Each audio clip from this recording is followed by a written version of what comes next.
Chokepoints, and Vulnerabilities.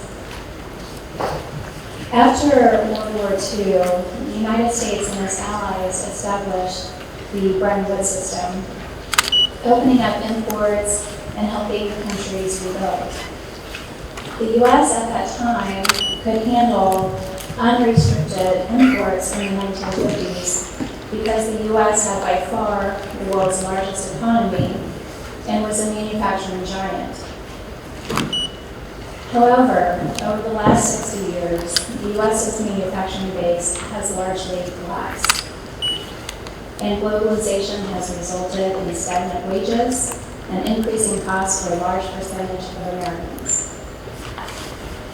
It has further led to the manufacturing of medicines and critical commodities we heavily rely on every day to be made overseas in countries like China. Particular geopolitical tensions today between the United States and China are seen in control of the world's supply of semiconductors, currently produced in one superfactory in Taiwan, which are essential components used in the vast majority of our electronics today, like our smartphones and computers, as well as control over cobalt, the essential component, and lithium-ion rechargeable batteries. 75% of the world's cobalt production is in the Democratic Republic of the Congo. Has our blind allegiance to free trade ultimately led to the threat of our national security, our standard of living, and our economic future? What will be the nation's response to the problems we face today as a result of the free trade system put in place after World War II? What will the effects be from this new change? And how can those of us in the legal profession be prepared to serve our clients? These are the questions our panel this morning examines in what we hope is an informative discussion, one in which leaves you contemplating global economics, geopolitics, and the legal ramifications of these new trade issues and what will likely be a new world economic order. Let me go ahead and introduce the distinguished panelists here today. Starting directly to my left, I'm Kate Cho, partner at Kim & Chang, who specializes in export control and intellectual property. Julia Coyne with Control Risks. She's based in Shanghai and is part of their political and regulatory risk consulting team. And Tom Chen, partner at Ilshan, here in Seoul, specializing in economic sanctions.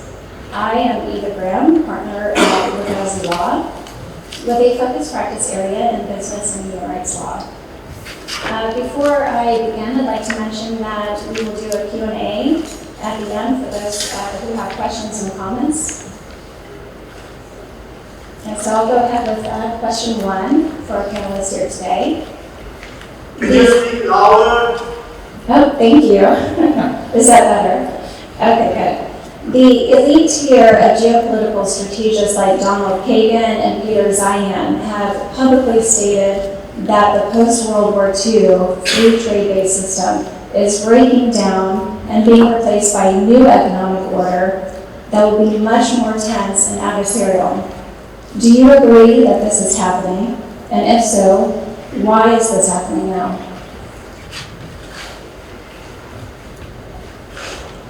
For decades, multilateral trade rules have been heavily oriented to eliminate trade barriers such as tariff, to liberalize trade in goods and services around the world.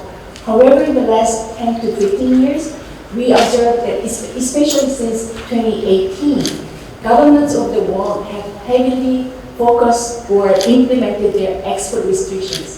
So in the past, they are more focused on liberalizing imports, but now they are more using export control as the tools for kind of restricting free trade. So the rules are deviating from the free trade. And they are also using the term national security. So national security is often cited reason for imposing restrictions on export, while restrictions on technology is based on the need to restrict countries of concern like China from developing military tools. However, now we are using the terms to kind of contain the technology leakage or technology export to the countries of concern. And also we are observing some techno-nationalistic approach, and the countries are starting to building out their domestic production, and they are using more techno-nationalistic approach. So one example is the famous act like IRA. So the ambassador already mentioned IRA, and also the ambassador also mentioned CHIPS. Those acts heavily affected countries like Korea, so I'll discuss more about those impacts later. And especially IRA allocated like $54 billion in funding to support US domestic technology production. So to take advantage of those funding, the Korean companies have to start to build their plant in the United States to take advantage of those funding. But it was not freely given. There was a guardrail provision, so the companies like Samsung or SK Hynix, they have to give up their expansion in China is restricted for like 10 years. So it's a kind of big burden to the Korean companies. And also, the companies are using semiconductors as their strategic asset. So they're starting to control their export of semiconductor technology to China. And Korea and Japan and Netherlands, those allies of the United States, have to participate in those export controls. So Korea and Japan and Netherlands have started to develop export control laws regarding semiconductor. Maybe I can give chance to you. Thanks very much, and wonderful to be here with everyone. I agree. I think broadly, certainly the free trade system is under challenge. I don't think we're facing a complete fragmentation of the system into individual markets with none of the provisions we're also used to today yet. But I think what MK mentioned as well, the focus on national security as a priority over business and economics and trade in the way that we've gotten used to over the past couple of decades is clearly noticeable. And we don't see that trend changing. I think that's something that's going to become more challenging for businesses, for organizations to manage and navigate, particularly while we're in this period of transition. I think to the reasons and the drivers of why this is happening, I think much of the media focus that we see is really around U.S.-China competition and dynamics in that relationship as sort of the anchor of broader changes in geopolitical risk and the geopolitical landscape. I'm sure we'll spend lots more time talking about that during this panel. So I want to mention maybe one other factor that I think sometimes gets missed amid the headlines that are very heavily focused on U.S.-China dynamics. And that is one that concerns the role of the state. We have, similar to getting used to ease of sort of expansion of free trade measures, a lot of the challenges, the issues that we focused on, the drivers of our economic growth have become more and more global and less localized. So issues like environment, climate change, data, supply chain, sourcing around technology, to the point that we've even begun to question, is the state the key actor that we need to regulate a lot of these areas? More focus moved towards international organizations, international frameworks, and I think what we're seeing, independent and in parallel to U.S.-China dynamics, is one of the state exploring how it can expand tools to reclaim some of that governance authority and to tackle these issues effectively as states and at the state level. And I think that is something that we need to focus on as well, and in terms of how those how those challenges, how the regulatory environment across a lot of these issues is developing. Thank you for having me. I think the world economy has expanded a lot due to the free trade environment hosted by the U.S. superpower after World War II. However, as you have observed and our panels already pointed out that the world is changing rapidly now. My thoughts are that the reason for this kind of happening is not related to the nationalistic figure by each government, but it's a kind of a clash between the two regions. Policies led by the countries, by the United States and other like-minded countries like South Korea, Japan, Netherlands, and EU, try to restore the rules-based world system.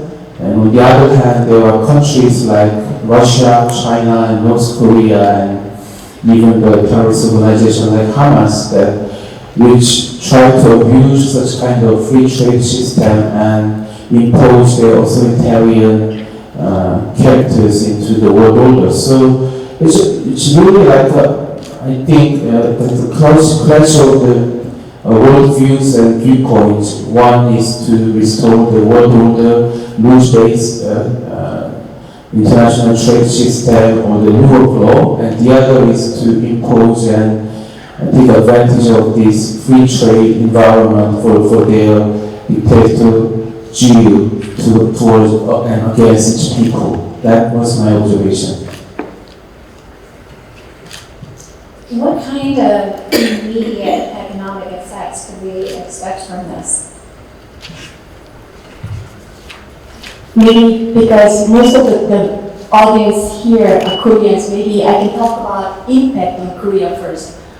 When the United States adopted the IRA, the Korean companies first kind of felt betrayed because they are not able to use any tax credit first time, but later it was changed, so they expanded, the United States government expanded the scope of coverage to cover friendship.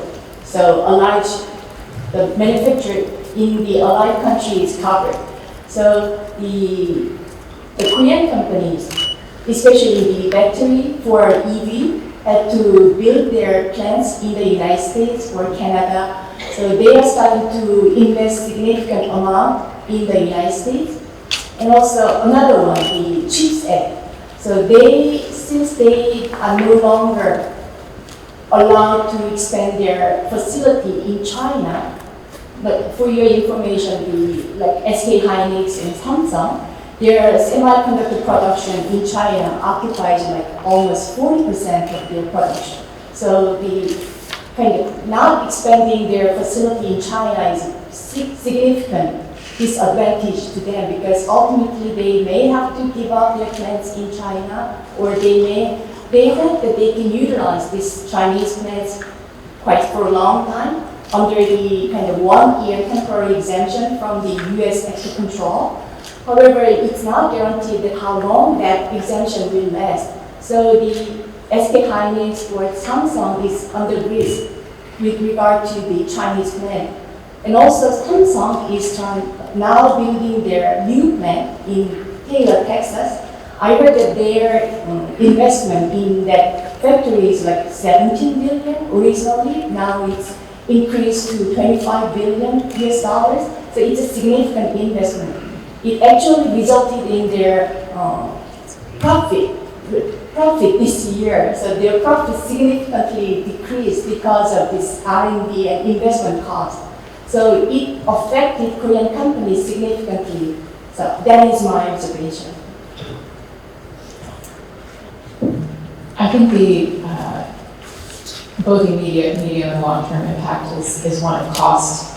I think that is happening both at the individual business level and at the broader economic level. I think the shifting geopolitical landscape imposes greater uncertainty, greater volatility, that is leading, I think we see all this at the moment as well, a lot of companies to consider delaying investment, to find themselves in some cases forced to make significant changes to who they have as their top customers, as their top suppliers, consider investing in other markets. All of that, I think, the more severe that we see a fragmentation of the current system, the more painful that will be.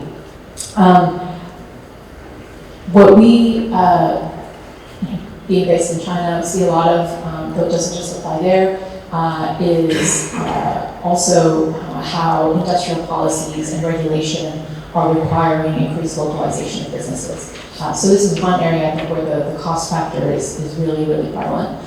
So businesses are either required by regulations to localize some of their production or to only source from specific suppliers. I think some of this is present in U.S. regulation as well, all under sort of the banner, both in Beijing and in Washington, of de-risking. All of that comes with cost. So businesses have to spend not just financial capital, but much, much more time thinking about this issue.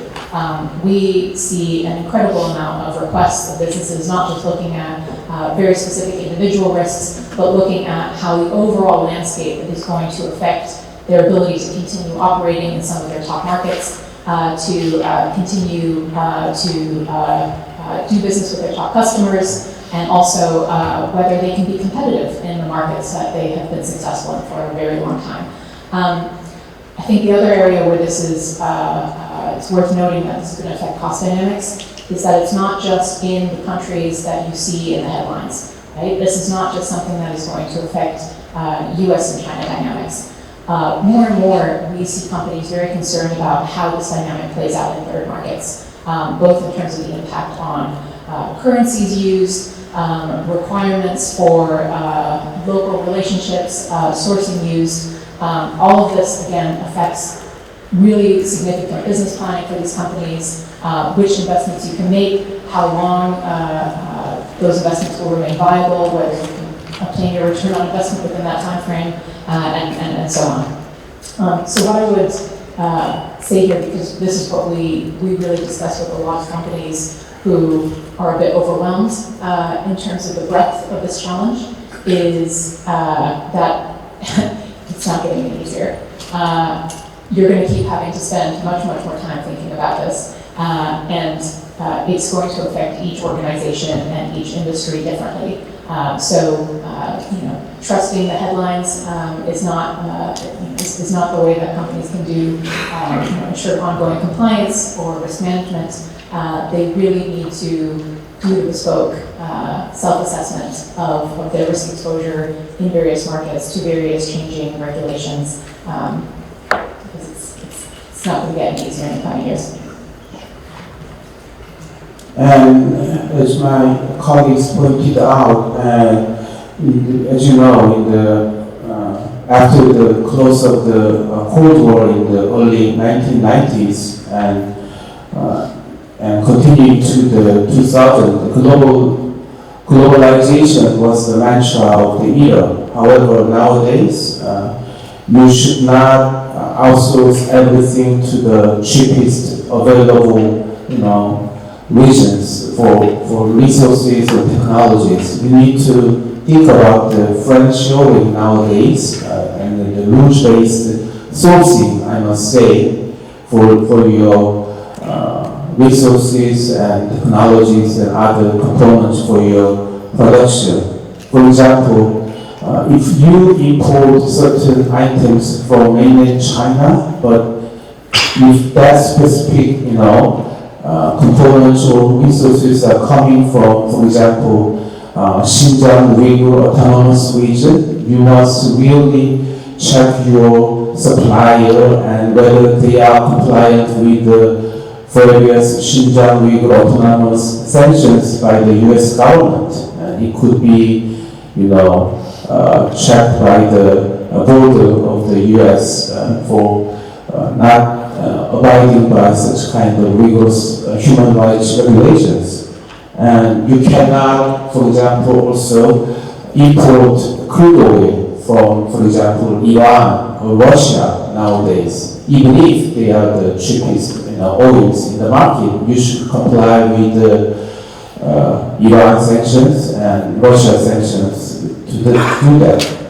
So it could be, as you may expect, as a huge burden for companies, a huge compliance burden for the companies. They should check and know their customers, and it will increase the cost. And however, it is inevitable in this era of friendshoring and fragmentation economies of the world. That was my observation.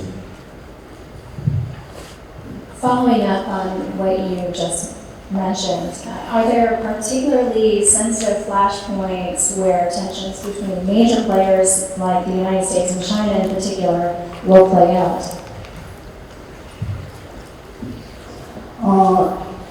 Those two countries are currently in Cold War, as you all know. So China is trying to control their supply of critical raw materials like lithium, cobalt, blah, blah, blah. They are also occupying the 70 or 80% of the refinery industry in the world. So they are in control of those supplies. On the other hand, the United States is controlling the technology, especially semiconductor technology. So in October 2022, China imposed very strict export control against China, involving any high advanced computing chips. So it not only affected United States and China, it also affected Korea, South Korea, Japan, and Netherlands. And so all those three countries kind of adopted very similar laws, or they are also affected by the US export control because of their extraterritorial jurisdiction under the so-called foreign direct product rule. So the two countries are involved in so-called Cold War, it impacts other countries as well. So I agree that probably the area most likely to be affected is the area most of us work on, which is around trade restrictions and industrial policy and the dynamics you mentioned just now. But I find that a lot of the focus of companies is really disproportionately on the extreme impact, lower likelihood events. And this is understandable because such extreme scenarios are much more likely to capture the imagination. And the amount of sort of crisis planning that's going on, including at law firms, around what a escalation to a military conflict in a region would look like has increased substantially. I think many of the organizations here will have done those as well. But I think it's important to focus more on the regulatory trade dynamics, which are much more likely to be imminent risks and can also have quite severe impacts on how companies are able to operate, regardless of what else happens there. I also think, as I discussed before, these factors are much more likely to determine competitiveness, just business viability in key markets over the coming years, and how well businesses manage those geopolitical risks will increasingly be a key differentiator in how competitive they are. And I think to do that in an environment that is not just more uncertain, but also more volatile. So things may change more frequently and more intensely. Understanding how to monitor developments, what triggers and indicators are really critical to get as much advance warning of those changes as is possible is really a key part to doing that risk management. I think the most challenging flashpoints of the superpowers are since we are in the East Asia, I feel the Taiwan Strait is one of the most inflection points between two superpowers. I hope not, however, if China invades Taiwan, I can't imagine how world will react and resolve such kind of invasion. For example, when Russia invaded Ukraine last year, the US and like-minded countries like EU and including South Korea imposed harsh sanctions against Russia's unprovoked war in Ukraine, and many businesses suffered very much to comply with the newly and expanding US and EU and South Korean sanctions against Russia. Many companies invested in Russia should withdraw righteously from Russia.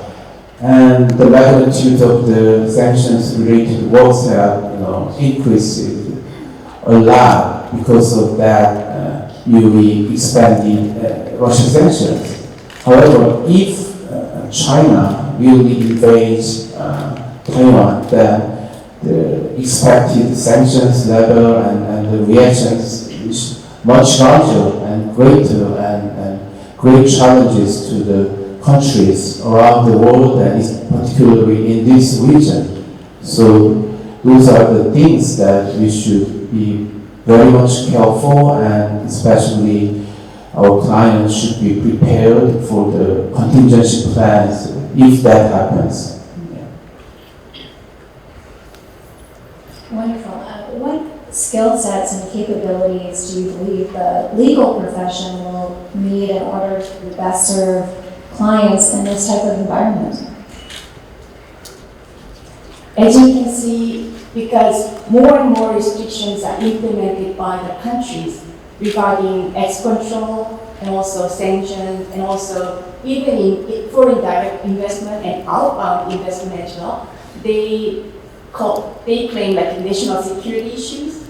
So it means as attorneys, we need to pay attention on those regulations. It means compliance with those regulations are getting more and more difficult for the clients to really comply. So it means we have to pay more attention to the new development in the law, not only in our jurisdiction, but also in other jurisdictions, because we are advising international clients who are involved in the international trade. So maybe in the past, it was no problem to export something out of this country, but now it's not the case anymore. You need to check whether there is any hidden export control issue.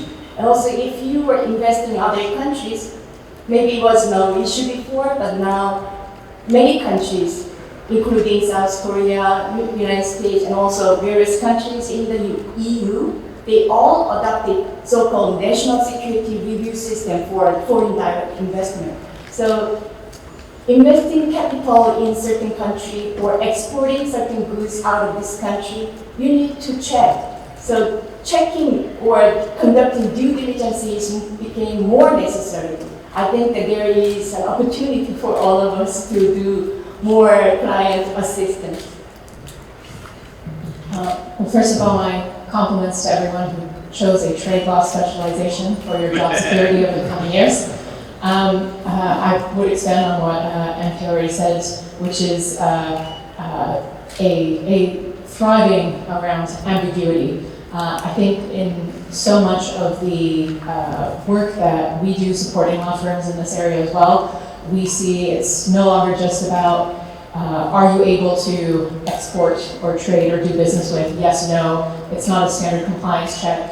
It's become a lot more complex, as you said. But it's also become much more a question of the outlook.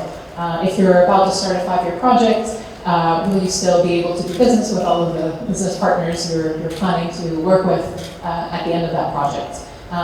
We're also seeing a lot of requests to assess things that are much less precise and more a question of political policies, of long-term enforcement likelihood around just fuzzier ideas. but estimating how this is going to impact the confidence of financial partners in the project, even if an entity is not subject to sanctions or trade restrictions, the potential reputational cost that this has to projects, to business relationships, not just in the market where the project is focused, but far beyond. So I think across all this, as you mentioned as well, it's often not just about assessing implications in one target market, but really thinking about it globally and broader, because the knock-on effects will be so high. And in all this, of course, there are often zero-sum trade-offs. So the best practice advice for one market might increase the challenges for your clients in other markets. And balancing that and finding the best risk mitigation and compliance pathway between all of that is going to become more complex and be very ambiguous. I totally agree with my colleagues in the panel. Nowadays, we must focus on the know your client due diligence, and also regardless of your practice area, you should take into account the national security and international relations or export control or sanctions factors should take into account for your practicing of law. For example, if you are a capital market lawyer, however, you need to know your customers and whether you should advise your client to divest your client certain investments in certain sanctioned countries. And if you are an M&A lawyer, you must take into account the Sheffields and other national security concerns. And if you're a banking lawyer, you must take into account that your client has enough resources to check the sanctioned list of the Office of Foreign Assets Control of the United States Treasury Department. So we must be all, in some aspects, should be an export control or sanctioned lawyers. Yeah. Thank you. I think this would be a great time to take questions. Does anyone have a question for the panel today?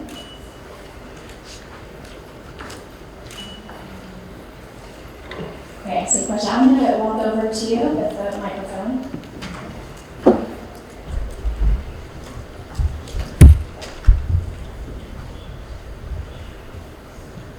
James Shaw from the law firm Local Law. Regarding the foreign direct product rule, and in light of the Huawei's Mate 60, the production of Huawei Mate Pro 60, there are two opposing arguments. One says that the foreign direct product rule doesn't work because Huawei is still able to produce Mate Pro 60. The other argument, the opposing argument, says that not because the Huawei circumvented U.S.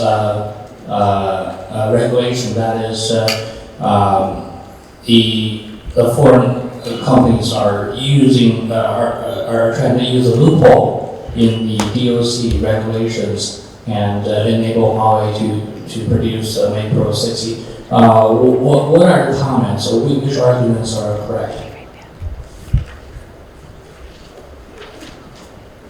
Because it's related to export control, so maybe I'm the one to answer the question. Actually, the answer is not quite clear. Actually, the Secretary of Commerce, Gina Raimondo, mentioned that when this news came up while she was in China, she said she tried to kind of downgrade the production of this 7nm chip made by SMIC. And she said it's not. They don't know whether it's really, they are able to produce it at scale. And it seems that the United States analyzing whether they are using the US technology or not, because foreign direct product rule requires use of certain US origin technology or software. So maybe EDA, which is a software used for developing semiconductor, can be a good source of US origin, but it's not clear yet. I might just add to that certainly where there are perceived loopholes, the US government will try to close those. and should be seen as a signal for future restrictions coming. I think that the dynamics around this are going to remain complex because businesses will try to avoid certain de minimis limits by shifting some of their footprint that might be more U.S. exposed. And I think increasingly businesses are looking at how to separate certain supply chains so that they are able to continue doing business in China as well as in the U.S. I think that will get harder over time, but I think for most sectors it will remain possible for the coming years. Adding to my colleague's comment, as MK pointed out, it's not crystal clear whether Huawei really overcome such kind of restrictions imposed by the U.S. And also, even if Huawei evades sanctions this time, then I think U.S. will find out and close the loopholes in the further actions. That was the history of the U.S. sanctions and export controls I observed. Hello, Joseph Brubaker from Salt Lake City, Utah. I represent clients in the software space and semiconductor industry. My first question is, what do you expect to see when the Department of Commerce finalizes their rule, which Reuters tells us is coming very soon? And secondly, just for fun, this is on the sanctions side, what banks are your clients using to get money in and out of Russia, other than Raiffeisen Bank? Well, I think it's closing the loopholes on the first one, to be non-committal on that question. And I don't have personal banking recommendations for evading Russia-related sanctions. Not evading complying legally. As to the second question related to the banking transactions involving Russia, it becomes harder and harder nowadays. A lot of Russian entities are listed of the offense, especially SDN list and other SSI list, and the banking societies and the financial institutions refuse to handle Russian-related transactions, even if the particular entities in Russia are not listed per se by the U.S. authorities. So I would not say that it's very risky and particularly impossible to in and out of Russia. That was my advice. I think we can squeeze in one last question if anyone else has a question.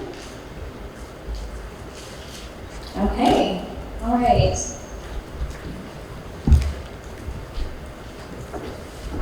Well, we just wanted to thank you all for being here this morning. It was a fascinating topic, and I'm glad we got to share this time with you, so thank you.